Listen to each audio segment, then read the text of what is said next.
Las gafas oscuras no eran un accesorio, eran un muro. La coleta blanca, un estandarte. El cuello rígido, una armadura. Karl Lagerfeld no caminaba, desfilaba incluso cuando estaba solo. Pero detrás de esa máscara perfecta se escondía un hombre obsesionado con el control, con el poder y con la idea de nunca envejecer. Era venerado como un dios de la moda, capaz de resucitar casas que estaban muertas y de convertir su propia silueta en un logo. Pero también era temido. Sus palabras podían destruir carreras, sus decisiones podían hundir imperios. Karl no solo diseñaba ropa, diseñaba destinos. Durante más de medio siglo, reinó sobre Chanel y Fendi como un emperador absoluto. Pero la pregunta nunca dejó de perseguirlo. ¿Era un genio visionario o un dictador estético atrapado en su propio personaje? Bajo la luz de los reflectores, parecía inmortal. En la penumbra, era un hombre acosado por sus propios fantasmas. Esta no es la historia del modisto elegante que todos aplaudían. Es la historia del emperador que convirtió su vida en un desfile eterno y que pagó un precio altísimo por ser Karl Lagerfeld. Hamburgo, 1933. Alemania se hundía en la oscuridad del nazismo, pero en una mansión apartada de aquel caos nació un niño que nunca aceptaría ser uno más. Karl Otto Lagerfeld, hijo de Otto, un empresario próspero, y Elisabeth, una mujer culta, refinada y cruelmente exigente. Desde el inicio, la infancia de Karl fue un campo de entrenamiento, no un refugio. El pequeño Karl pasaba horas encerrado con lápices y papeles, dibujando vestidos para mujeres que solo existían en su mente. No jugaba como los demás, no reía como los demás. Era distante, altivo, como si supiera que estaba destinado a otra vida. Y si alguna vez dudaba, ahí estaba su madre para recordarle que la mediocridad era inaceptable. «Si vas a dibujar, hazlo mejor que todos los demás», le lanzaba como un látigo. Esa voz dura lo marcó para siempre. Una brújula, una condena. Mientras Hamburgo cargaba con las cicatrices de la guerra, Karl miraba más allá. Su refugio no eran las calles destruidas, sino los libros, los idiomas, las imágenes de revistas extranjeras que coleccionaba como tesoros. El adolescente que soñaba con París no buscaba escapar solo de su ciudad. Quería escapar de la normalidad, de la vida común que tanto despreciaba. En la escuela era un extraño. Los otros lo veían arrogante, distante, imposible de domesticar. Pero esa soledad le dio algo que sería su arma secreta: la capacidad de vivir encerrado en su propio mundo sin necesitar la aprobación de nadie. Karl aprendió temprano que estar solo podía ser un poder. A los 19 años convenció a su madre para mudarse a París. No se trataba de una simple decisión. Era un acto de fe, una declaración de guerra. Con un portafolio lleno de bocetos y una arrogancia que rozaba lo intolerable, Karl dejó Hamburgo con una certeza inquebrantable. París no lo esperaba, pero terminaría rindiéndose ante él. Esa fue la semilla del emperador, un niño criado entre exigencias y soledad, que convirtió el rechazo en gasolina y la ambición en religión. París. 1950. La ciudad hervía de ambición, luces y secretos. Era la capital del deseo, un lugar donde los sueños podían coronarte o aplastarte en cuestión de días. En medio de aquel escenario apareció Karl Lagerfeld, apenas un adolescente alemán con un portafolio de bocetos y una convicción feroz. Él no había viajado para aprender, había llegado para conquistar. El destino le tendió la primera trampa disfrazada de oportunidad. El concurso internacional de lana, una vitrina que prometía descubrir a los próximos gigantes de la moda. Karl presentó un abrigo impecable, trazado con la precisión de un cirujano. El jurado quedó hipnotizado. Ganó, pero no fue el único.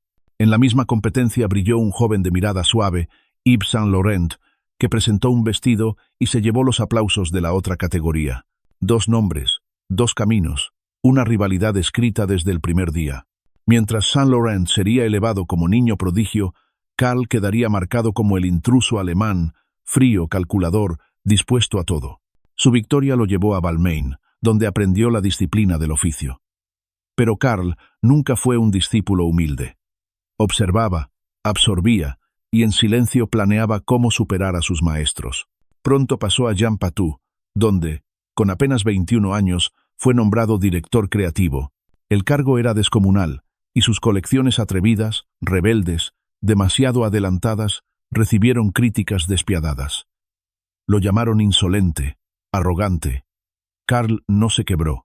Al contrario, entendió que la moda no era un refugio artístico, sino un campo de batalla. Y él había nacido para ser general, no soldado. París lo devoraba todo. Talento, juventud, ilusiones. Pero Karl no se dejaba devorar.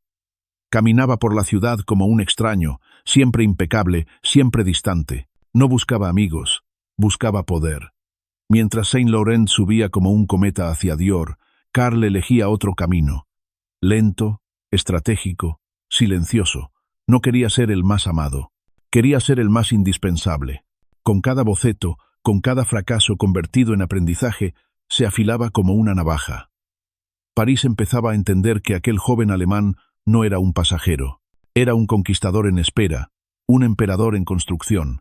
Roma, 1965. Mientras París ardía con los nombres de Dior y Saint Laurent, Karl Lagerfeld cruzó los Alpes para aceptar un reto que pocos deseaban: trabajar con pieles. Para muchos diseñadores, la piel era un material rígido, pasado de moda, un vestigio de un lujo pesado que no encajaba con la modernidad. Pero para Karl, era una oportunidad de demostrar lo que mejor sabía hacer: tomar lo viejo, lo condenado, y devolverlo a la vida con un poder inesperado. Las hermanas Fendi, 5 mujeres con carácter de hierro, dirigían la casa italiana con orgullo familiar. Lo recibieron con curiosidad, tal vez con desconfianza. ¿Qué podía aportar aquel joven alemán con maneras distantes y ojos ocultos tras gafas oscuras? Pronto lo descubrieron. Karl no venía a respetar las reglas, venía a quemarlas. El apodo no tardó en llegar: Il giovane bárbaro, el joven bárbaro.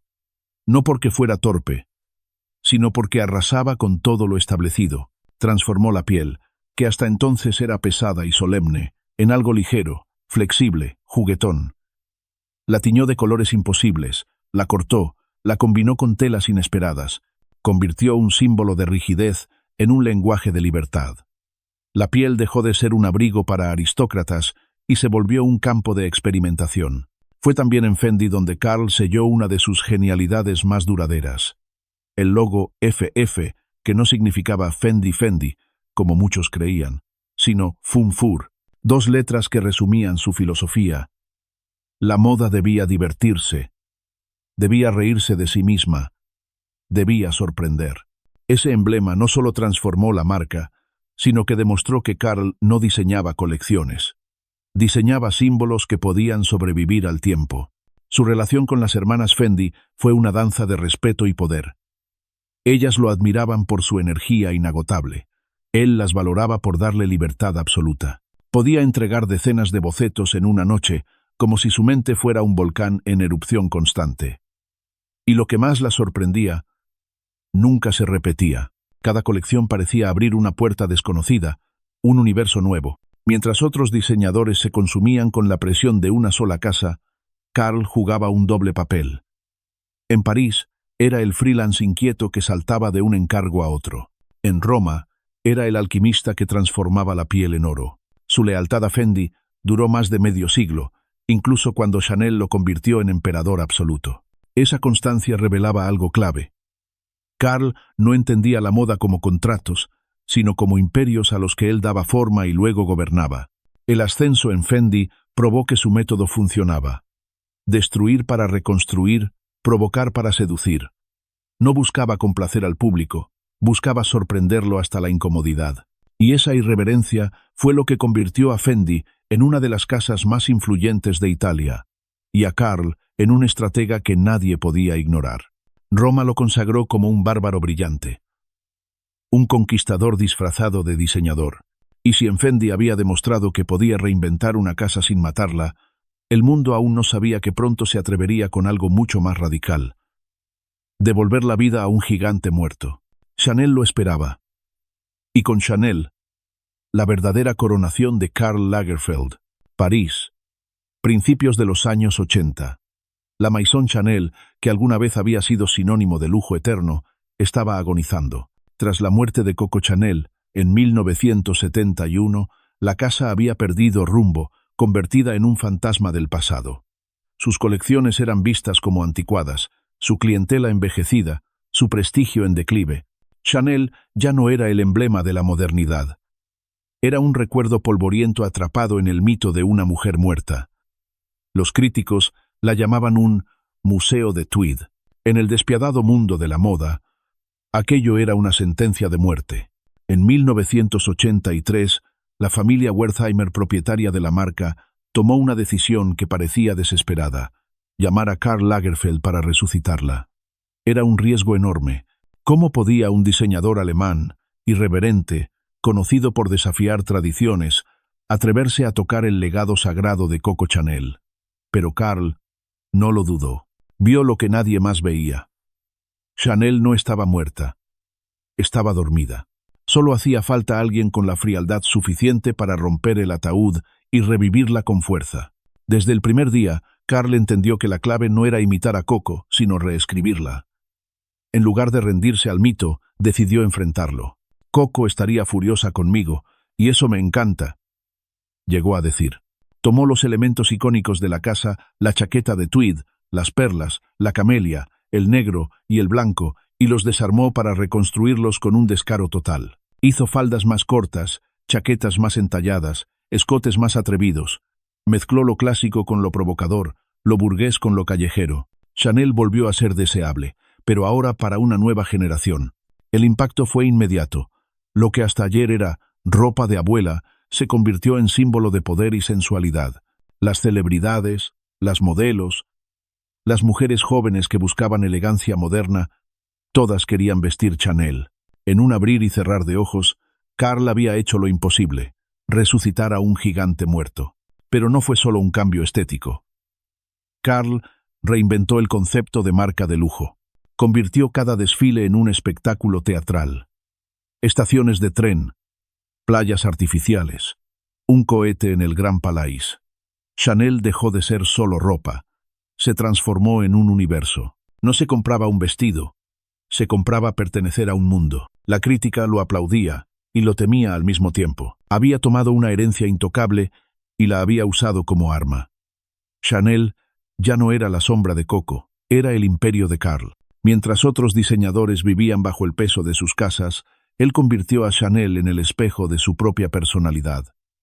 Excesiva, teatral, irresistible. Ese éxito no llegó sin enemigos.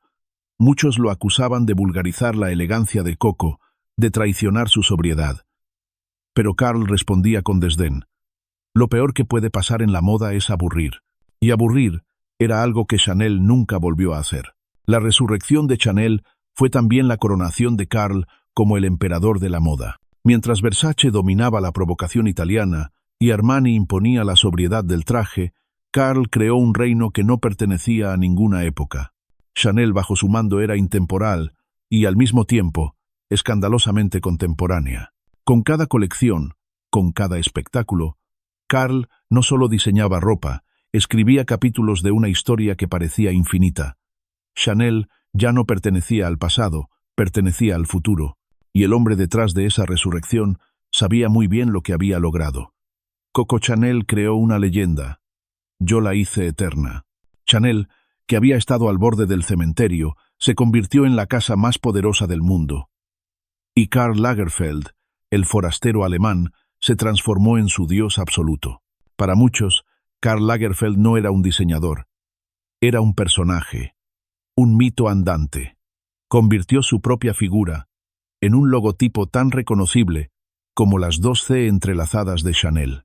Gafas negras que jamás se quitaba, coleta blanca como una bandera, guantes de cuero que ocultaban sus manos, cuellos rígidos que parecían un yugo autoimpuesto. Era uniforme, máscara, armadura. Karl no se vestía.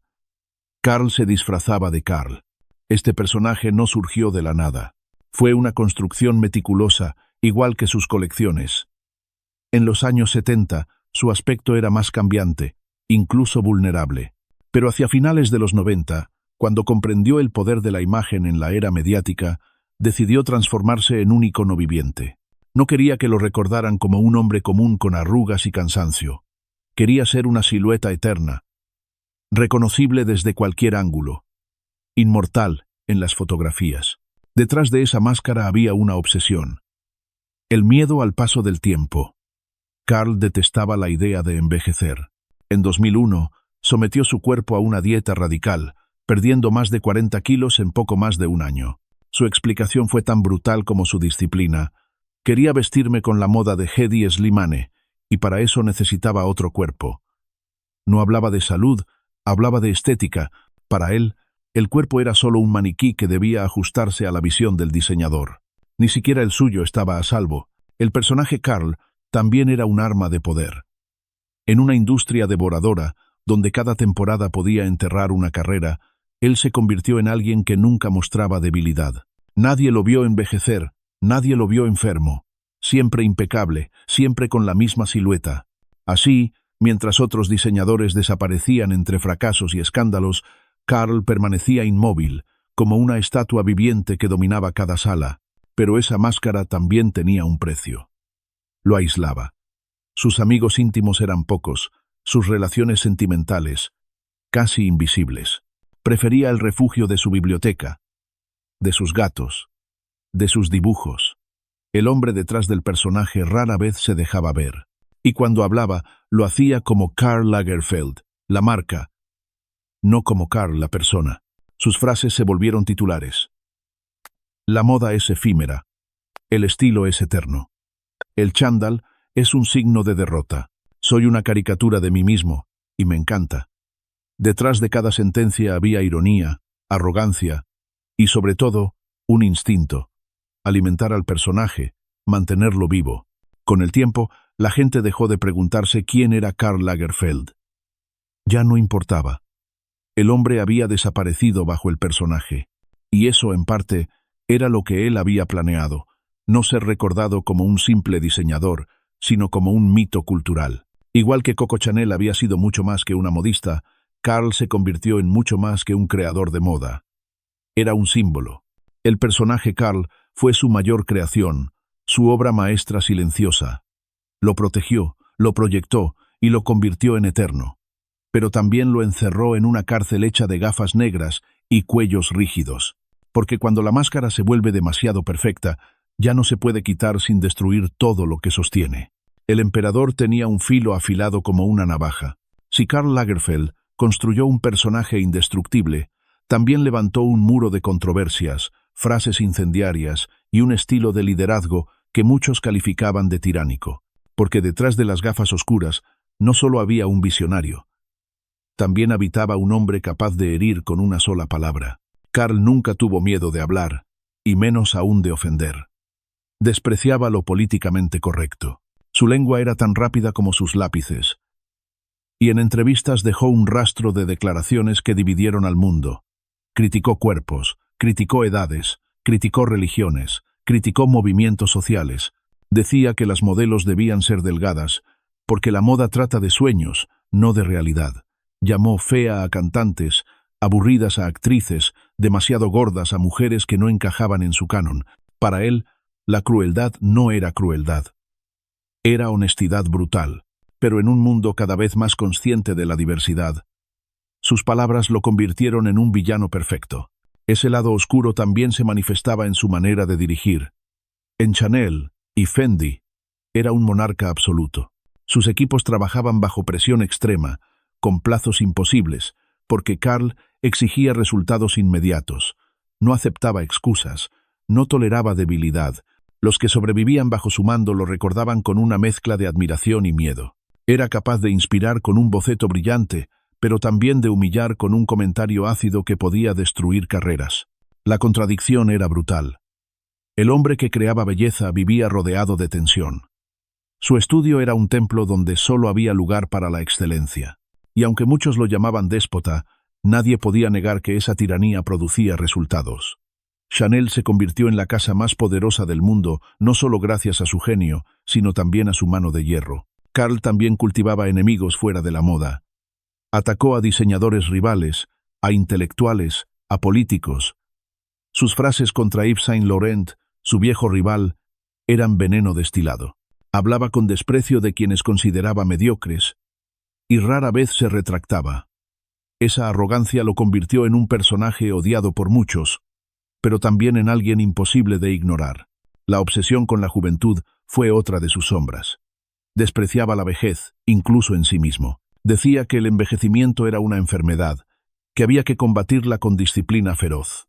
Su transformación física, esa dieta brutal para perder 40 kilos y vestirse con trajes entallados de Dior Homme, fue celebrada por algunos y criticada por otros como un acto de vanidad extrema. Karl no se defendía, lo proclamaba con orgullo. No quería parecer humano, quería parecer eterno. El lado oscuro de Karl Lagerfeld no era un accidente. Era parte de su estrategia. Escandalizar, provocar, dividir. En un mundo saturado de diseñadores, él sabía que la polémica también era poder. Mientras lo acusaban de cruel, de frío, de elitista, él se mantenía en el centro de la conversación.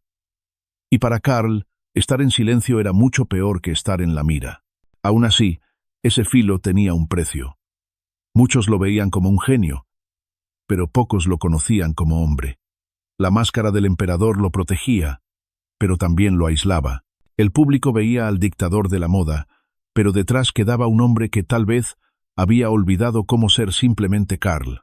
El lado oscuro fue inseparable de su luz, porque si Chanel resucitó, si Fendi se reinventó, si Karl se convirtió en mito, fue también gracias a esa crueldad disfrazada de disciplina, a esa arrogancia disfrazada de visión. Karl Lagerfeld fue un emperador que gobernó con creatividad, pero también con miedo. Y en la historia de la moda, nadie olvida al hombre que reinó como un dios y que hablaba como un verdugo. El poder de Karl Lagerfeld era absoluto. Durante décadas, nada se movía en Chanel sin su aprobación. Su palabra era ley, su trazo era decreto, reinaba sobre Fendi, sobre su propia marca y sobre el imaginario colectivo de la moda global. Los presidentes de conglomerados lo trataban con reverencia, las celebridades lo cortejaban, los medios lo perseguían. Karl era un emperador moderno, y sus dominios no conocían fronteras. Pero en los pasillos silenciosos de su vida privada, el poder mostraba otra cara: la soledad. Quienes lo conocieron de cerca lo describían como un hombre enigmático, inaccesible. Karl rara vez mostraba intimidad. Amaba las fiestas, las alfombras rojas, las pasarelas, pero en realidad vivía rodeado de muros invisibles. Sus amistades eran contadas y sus relaciones casi fantasmas. Su vínculo más intenso fue con Jacques de Bacher, un dandy parisino tan fascinante como autodestructivo, que murió joven a causa del SIDA en 1989. Karl nunca lo superó del todo. Decía que nunca fueron amantes, pero lo cuidó hasta el final, como si en ese gesto se le escapara la única rendija de humanidad que quedaba detrás de la máscara. Después de Jacques, el emperador se volvió aún más distante. Su refugio eran sus libros, más de 300, 000 volúmenes apilados en su biblioteca monumental, y sus gatos, especialmente Choupette, la gata blanca que llegó a convertirse en una celebridad por derecho propio. Choupette era más que una mascota. Era su compañera silenciosa, su testigo fiel en medio del ruido ensordecedor del mundo. El poder le dio todo: riqueza, influencia, gloria, pero también le robó algo esencial: la posibilidad de ser simplemente Karl. Nunca bajaba la guardia, nunca permitía que el público lo viera débil, triste, cansado.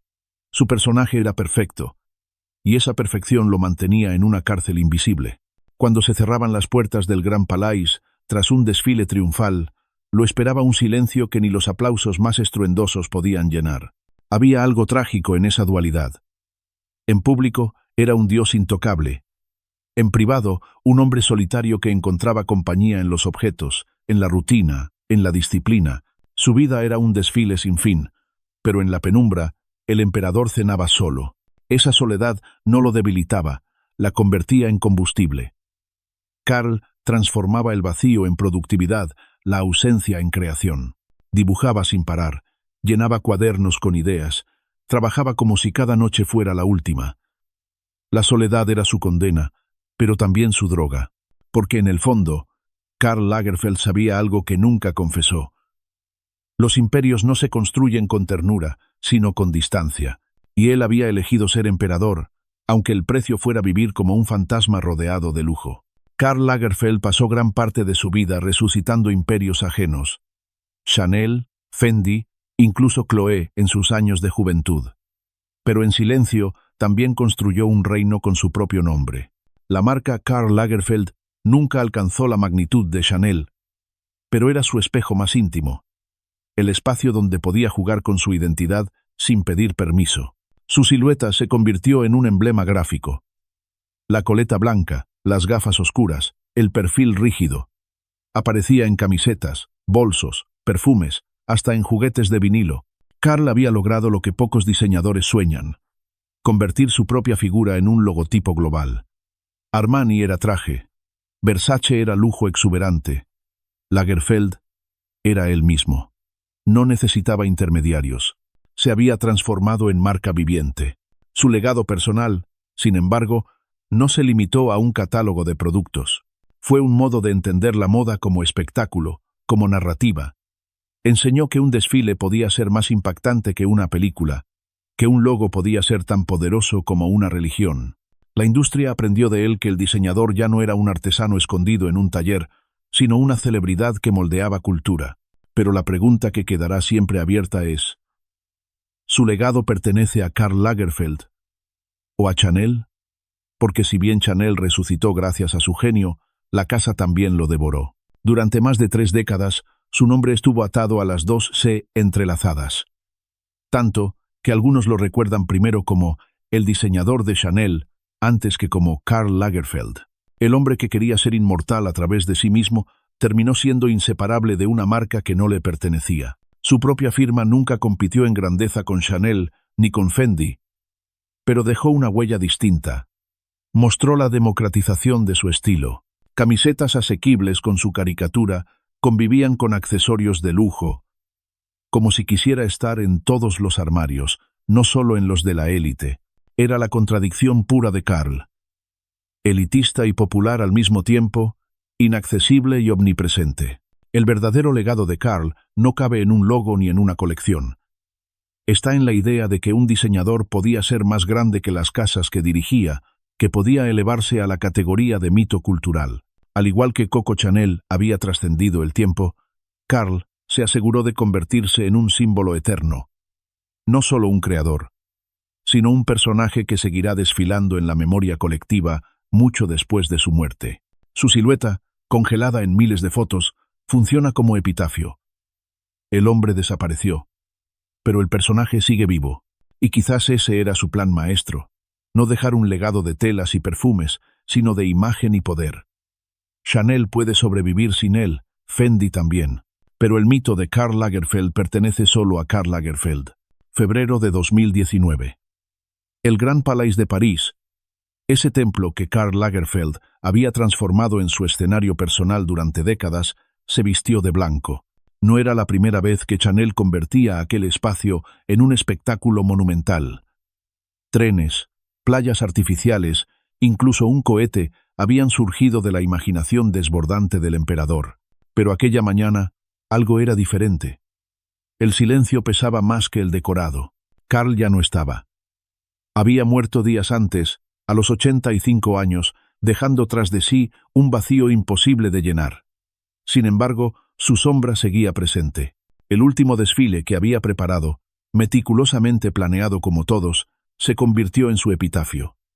Las modelos caminaron entre chalets alpinos, en una escenografía que evocaba un pueblo nevado.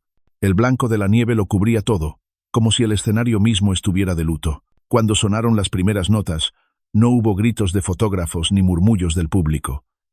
Solo un silencio reverente, un duelo colectivo. Cada prenda parecía un adiós.